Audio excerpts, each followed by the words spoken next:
কান্না করে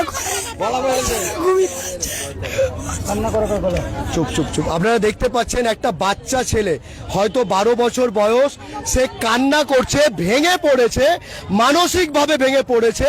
এই বলে যে তার বাবার নাম, তার মায়ের নাম, তার কাকার নাম, তার কাকির নাম ভোটার লিস্ট থেকে বাদ দিয়ে দেওয়া হয়েছে। আপনারা দেখতে পাচ্ছেন এই একটা দুঃখজনক একটা ঘটনা। এই বাচ্চা ছেলেটা আজকে মানে সামিল হয়েছে তার বাবার দিক থেকে, মায়ের দিক থেকে। কতটা আতঙ্কগ্রস্ত হলে মানুষ এই ধরনের একটা বাচ্চা ছেলে, সেটা একটা দেখা উচিত প্রশাসনকে, মালদা জেলা প্রশাসনকে অবশ্যই দেখা উচিত এই বিষয়টা। আমি সংবাদ মাধ্যমের নাসিম আক্তার বলছি এই মুহূর্তে, কারণ এই একটা বাচ্চার একটা 12 বছরের বাচ্চা কতটা আতঙ্কে থাকলে কেঁদে ফেলতে পারে তার নিজের বাবার জন্য, তার নিজের মায়ের জন্য, কাকার জন্য, কাকির জন্য, এলাকাবাসীর জন্য। এটা মালদা জেলা প্রশাসনকে অবশ্যই খতিয়ে দেখা উচিত এই বিষয়টা। ঠিক আছে, তুমি চিন্তা করবে না বাবু, ওকে? সবাই রয়েছে তোমাদের সঙ্গে, হ্যাঁ, কিচ্ছু হবে না। দুদিন ধরে খাইনি মা বাবার জন্য, 6 বছরের মেয়ে মা বাবার জন্য দুদিন ধরে খাইনি। এই বাচ্চা কাচ্চাগুলো কোথায় কি করবে? কোথায় আমার মা বাবাকে নিয়ে চলে যাবে, আমরা কোথায় থাকবো, আমরা কি খাবো? হ্যাঁ, সবাই আতঙ্ক, ছোট ছোট ছেলে মেয়েরা সবাই আতঙ্ক।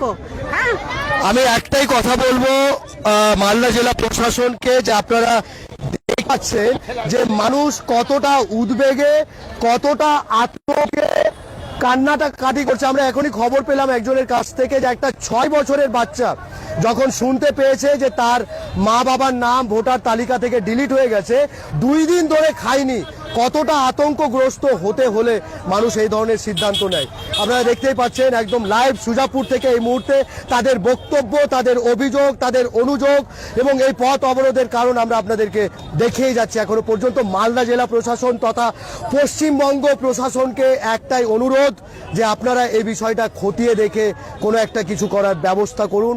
মানুষ আতঙ্কে রয়েছে, মানুষ ঘুমোতে পারছে না ভয়ে। এই ভয়টা কাটানোর দায়িত্ব কার?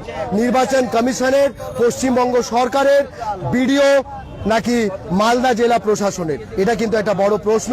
আমরা আবার আসবো আপনাদের সঙ্গে, দেখতে থাকুন আর শেয়ার করুন, এতটাই শেয়ার করুন যেন প্রশাসনের চোখ এবং কান পর্যন্ত পৌঁছে যায়, এতটাই শেয়ার করুন যেন আপনার জনপ্রতিনিধি যারা আপনাদের সামনে এসে দাঁড়াচ্ছে না, তাদের চোখ এবং কান পর্যন্ত পৌঁছে যেতে পারে, তারা যেন বাধ্য